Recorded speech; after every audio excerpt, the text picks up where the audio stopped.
আজকে মঞ্চ ৭১ নামে রিপোর্টার্স ইউনিটে একটি আলোচনা সভা, সেখানে আমাদের নেতা বড় ভাই লতিফ সিদ্দিকী গিয়েছিলেন। ডক্টর কামাল হোসেনের তিনি প্রধান অতিথি ছিলেন। জেড.আই. খান পান্না তিনি আমন্ত্রিত ছিলেন।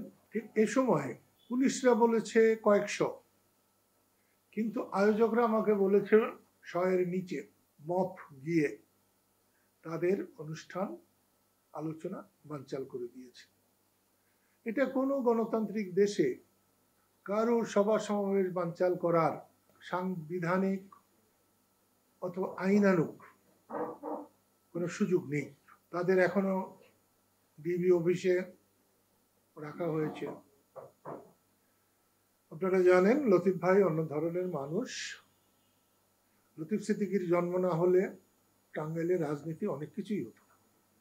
যেমন বঙ্গবন্ধুর জন্ম না হলে বাংলাদেশ হতো না, ঠিক তেমনি লতিফ সিদ্দিকীর জন্ম না হলে আমরা রাজনীতিতে আসতাম না।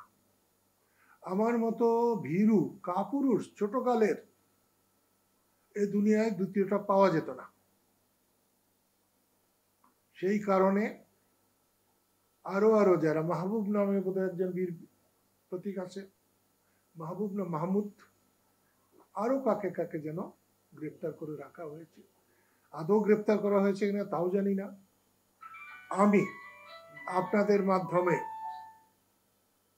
সারা দেশকে, সারা দেশবাসীকে এবং আন্তর্জাতিক দুনিয়াকেও জানাতে চাই, 24 অগাস্টের বৈষম্য বিরোধী আন্দোলনের বিজয় আমি স্বাধীনতার কাছাকাছি মনে করি এবং সেই বিজয়ের সফলতা আমি সবসময় কামনা করি।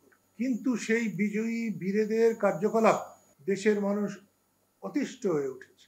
আমি তো ভেবেছিলাম তাদের এই বিজয় 1000 বছর চিরস্থায়ী হবে, কিন্তু 1 বছরে তাদের এই বিজয় ধ্বংসের দিকে চলে যাবে এটা আমরা আশা করি নাই। এটা যদি বলা হয় তাহলে আওয়ামী স্বৈরাচারের চাইতে, আওয়ামী স্বৈরাচারের দোসরদের চাইতে এই স্বৈরাচারী তো অনেক বড় স্বৈরাচার। মানুষকে কথা বলতে দিচ্ছে না, মত প্রকাশ করতে দিচ্ছে না। বাংলাদেশে একমাত্র সবচেয়ে বড় সমস্যা সুন্দরভাবে নিরপেক্ষভাবে একটি ভোট অনুষ্ঠান, ভোটাররা যাতে ভোট কেন্দ্রে গিয়ে ভোট দিতে পারে, এটার মস্ত বড় সংস্কার দরকার, নিরাপত্তা আনা দরকার। আর অন্য কিছু অনির্বাচিত কারোর দ্বারাই করা সম্ভব না, উচিত না, এবং সেটা মানুষ মেনে নেবে না। সেই জন্যে আজকের এই যে ঘটনায় মঞ্চ ৭১-এর শ্রোতা এবং যারা বক্তা ছিলেন, কম বেশি উভয়কেই যে পুলিশ ধরে নিয়ে গেছে, তাদের সসম্মানে মুক্তি দেওয়া হোক এবং ভবিষ্যতে যাতে এ ধরনের ঘটনা না ঘটে অন্তর্বর্তীকালীন সরকারের প্রধানের কাছে, অধ্যাপক ইউনূসের কাছে আমি এটা আশা করব। সক্রিয় হওয়া উচিত।